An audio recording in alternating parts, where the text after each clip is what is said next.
হতাশার কোনো জায়গা নেই।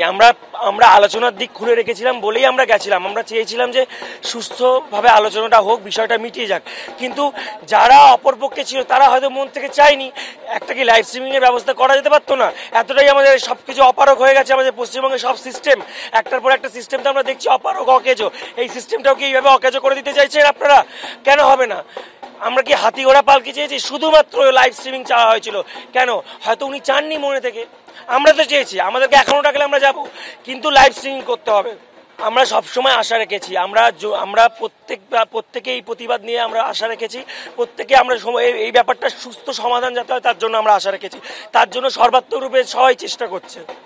স্বাস্থ্য ভবনের সামনে এই যে দেখছেন জুনিয়র ডাক্তারদের আন্দোলনের ছবি, জুনিয়র ডাক্তারদের আন্দোলনের চতুর্থ দিন, পরপর 3 দিন ভেস্তে গেল বৈঠক, এখনো অধরা রফাসূত্র, জটের জটিলতা এখনো কাটেনি। অবস্থানে অনড় আন্দোলনকারী জুনিয়র চিকিৎসকরা।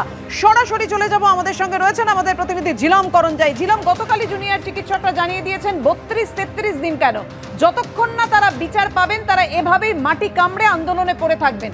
এবার তাদের আন্দোলন কোন পথে ঝিলম? আন্দোলনের যে মূল যে জায়গা অবস্থান হচ্ছে ঠিক তার সামনের দিকে রয়েছে। আমরা এখানে দেখতে পাচ্ছ আন্দোলন দীর্ঘ সময়ের জন্য যে প্রস্তুতি হয়, সেই দীর্ঘ সময়ের প্রস্তুতি আমরা দেখেছিলাম এবং সেই দীর্ঘ সময়ের যে আন্দোলন চলছে তার একটা আয়োজন এখানে। জনগণের ভালোবাসা বলে তারা লিখেছেন, অর্থাৎ জনগণের দেওয়া ওষুধ, জনগণের দেওয়া খাদ্য সামগ্রী, জনগণের দেওয়া এখানে বসে থাকার টেন্ট, সব কিছু আশ্রয়ের যে সব সামগ্রী জনগণের দেওয়া, সাধারণ মানুষ যেগুলো দিয়ে গিয়েছে, শুধু চিকিৎসক নয়, সাধারণ মানুষ। এখানে দেখতে পাচ্ছি সাধারণ মানুষ আন্দোলনকারী, তারা যে খাবার দিয়ে গেছেন, তারা এসছেন প্রত্যেককে। এটা একদম যেভাবে একটা ক্যান্টিন চলে, যেরকম সকলের জন্যে খুলে দেওয়ার ক্যান্টিন, ওষুধের কাউন্টার, চিকিৎসার কাউন্টার, সব কিছু রয়েছে। আমরা কথা বলবো ডক্টর সায়ন মণ্ডলের সঙ্গে। আপনারা এই পরিষেবা এখানে দিচ্ছেন কাদের জন্যে? এই পরিষেবা সাধারণ মানুষ যেভাবে স্বতঃস্ফূর্তভাবে আমাদের পাশে দাঁড়িয়েছেন, তো সবার জন্য এই পরিষেবা। এখানে যেরকম আমাদের আন্দোলনকারী জুনিয়র ডক্টররা আছেন, তারা এসে যার যখন যেটা দরকার সেটা নিয়ে যাচ্ছেন, সেরকম সাধারণ মানুষ যখনই যেটা চাইছেন আমাদের স্টক থেকে যদি থাকে সেটা আমরা দেওয়ার ব্যবস্থা করছি। এখানে যে দেখতে পাচ্ছি বিপুল খাবার, ফল, ওষুধ কারা দিয়েছে? আপনারা এনেছেন? আমরা এদের মধ্যে এখানে যেসব জিনিস দেখা যাচ্ছে এদের মধ্যে একটাও আমরা নিজেরা আনিনি, সবই সাধারণ জনগণ স্বতঃস্ফূর্তভাবে দিয়েছেন। এবং অনেক ক্ষেত্রে কারা দিচ্ছেন সেটা আমরা বুঝতেও পারছি না, পার্সেলের মাধ্যমে চলে আসছে, ডেলিভারি বয়রা এসে বলছেন যে পাঠিয়ে দেওয়া হয়েছে। তো বিপুল পরিমাণ খাবার এসে পৌঁছেছে, খাবার এবং আরও বিভিন্ন নিত্য প্রয়োজনীয় সামগ্রী, এবং এসে পৌঁছাচ্ছে কন্টিনিউয়াসলি। একটা বিষয় জিজ্ঞেস করব যে এইখানে এই আন্দোলন স্থলে অরাজনৈতিক বলা হচ্ছে, কুণাল ঘোষ এক্স হ্যান্ডেলে পোস্ট করেছেন যে রাজনৈতিক ব্যক্তিত্বদের দেখা যাচ্ছে, কি বলবেন সেটা নিয়ে? আমরা প্রথম দিন থেকেই বলে আসছি এই আন্দোলন সম্পূর্ণভাবে যে কোনো দলীয় রাজনীতির বাইরে। আমরা প্রথম দিন থেকে কাউকে, কোনো পার্টিরই কাউকে ফ্ল্যাগ এবং ব্যানার নিয়ে অ্যালাউ করিনি এবং এখনও করছি না। এবারে যদি ফ্ল্যাগ এবং ব্যানার ছাড়া কোনো রাজনৈতিক ব্যক্তিত্ব ফাঁক দিয়ে কোনো দলে ঢুকে পড়েন, সেটা তো সবসময় মনিটর করা আমাদের পক্ষে সম্ভব হচ্ছে না। তবে আমরা জ্ঞানত এরকম কাউকে ঢুকতে এখানে দিচ্ছি না বা বক্তব্য রাখতেও দিচ্ছি না। কেউ যদি সাধারণ মানুষ হিসাবে তার দলীয় রাজনীতির পরিচয় বাইরে ফেলে এসে আমাদের সাথে যোগ দিতে চান, আমাদের প্রতি সলিডারিটি জানিয়ে পাশে এসে দাঁড়াতে চান, সেক্ষেত্রে আমরা আটকানোর কেউ নই।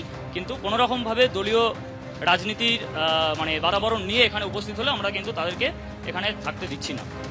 শুধু এই কাউন্টার নয়, খাবার, ওষুধ দেওয়া, বিভিন্ন যে সামগ্রী সেইগুলো নয়, আমরা দেখতে পাচ্ছি আন্দোলনকারীদের সমর্থন জানাতে বিপুল মানুষ আসছেন বিভিন্ন প্রান্ত থেকে। শুধু চিকিৎসক সমাজ নয়, সাধারণ নাগরিক। এইখানে যেহেতু তথ্য প্রযুক্তি কেন্দ্র, সেই তথ্য প্রযুক্তি কেন্দ্রে সবাই আসছেন। অনেক সাধারণ। আপনারা কোথা থেকে এসছেন, কি জন্য এসছেন? লাস্টডাউন মার্কেট। কি জন্য এসছেন? এই ধর্ণা মঞ্চে, ধর্ণাটিকে সমর্থন করি, সেই জন্য এসছি। কি দিতে এসছেন আপনারা? দেখছি প্রচুর ফল এসছি, আমার ফলের দোকান, আমি যেহেতু ফল দিতে এসছি। আপনি কোথা থেকে এসছেন? একই জায়গা, ভবানীপুর। একই জায়গায় কি জন্য এসছেন? এই ফল দিতে এসছি। দেখতে পাচ্ছ যে অভূতপূর্বভাবে সর্বস্তরের মানুষ, গরিব, দরিদ্র, ধনী, সকলে, শ্রমিক, তথ্য প্রযুক্তিবিদ এইখানে ভিড় করছে। এই যে জনগণের ভালোবাসা বলে যে কাউন্টার খোলা হয়েছে, সেই কাউন্টারে তারা আসছেন। শুধু খাবার নয়, বিভিন্ন সামগ্রী আন্দোলন চালাতে যেগুলো দরকার হয় বিভিন্ন সময় সেইগুলো। তবে এরই সঙ্গে তোমাকে জানিয়ে রাখবো, ঠিক আমরা যেখানে রয়েছে আমার সহকর্মীকে দেখাতে বলি, ঠিক তার সামনের দিকে অভয়া ক্লিনিক চালু করতে চলেছেন চিকিৎসকরা। অভয়া ক্লিনিক কেন চালু করতে চলেছেন চিকিৎসকরা, তাদের সঙ্গে কথা বলবো। আবার জানা, আপনারা কোথা থেকে এসেছেন, কোন কলেজ থেকে? আমরা SSKM এর আমরা এই অভয়া ক্লিনিকটা স্টার্ট করছি, আজ থেকে স্টার্ট করছি। একটুখানি খানিকক্ষণের মধ্যেই আমাদের ডেকোরেটরকে বলা হয়ে গেছে। মূলত অভয়া ক্লিনিক সব হাসপাতালে, মেডিকেল কলেজে আমরা দেখছিলাম, বিভিন্ন জায়গায়ও যাচ্ছিলেন। এখানে নির্দিষ্ট করে আপনারা আজকে চতুর্থ দিনে হঠাৎ চালু করছেন, যখন বিভিন্ন সময় আলোচনা হচ্ছে, আলোচনা ভেস্তে যাচ্ছে। এই ক্লিনিকটা এখানে খোলার উদ্দেশ্যটা কি? আমাদের বেশিরভাগ ডাক্তার সমাজ এখন এখানেই আসছে এবং এখানেই আমরা সারাদিন পড়ে থাকছি, সারাদিন সারা রাত। তো এখানেই আমরা একটা অভয়া ক্লিনিক স্টার্ট করছি, প্লাস যেগুলো বিভিন্ন জেলায় জেলায় হচ্ছে, বিভিন্ন যারা এখানে পৌঁছাতে পারছেন না তারা নিজেদের জায়গায় করছেন। তার সাথে আমরা যারা এখানে আছি তারা নিজেদের তরফ থেকে একটা অভয়া ক্লিনিক স্টার্ট করছি আজ থেকে। এবং বুঝতে পারছো, চিকিৎসকরা পরিষেবা আপনারা দিতে চাইছেন, এই বক্তব্য প্রতিষ্ঠিত করতে বারবার আমরা দেখেছি তারা অভিনব নানান উদ্যোগ নিচ্ছেন। কখনো অনলাইনে চিকিৎসা করা, টেলিমেডিসিন, কখনো অভয়া ক্লিনিক হাসপাতালে বিভিন্ন প্রান্তে, কখনো বিভিন্ন জায়গায় গিয়ে তারা আউটরিচ করছেন। ঠিক তেমনই এই যে অবস্থান চলছে স্বাস্থ্য ভবনের ঠিক সামনে ব্যারিকেডের এখানেও তারা অভয়া ক্লিনিক চালু করতে চলেছেন। বিভিন্ন হাসপাতালের জুনিয়র ডাক্তাররা তারা বলছেন আমরা পরিষেবায় ফিরতে চাই, কিন্তু সাধারণ মানুষের সঙ্গে তারা থাকতে চান, কিন্তু কর্তৃপক্ষ প্রশাসন সেইভাবে তাদেরকে সাহায্য করছে না।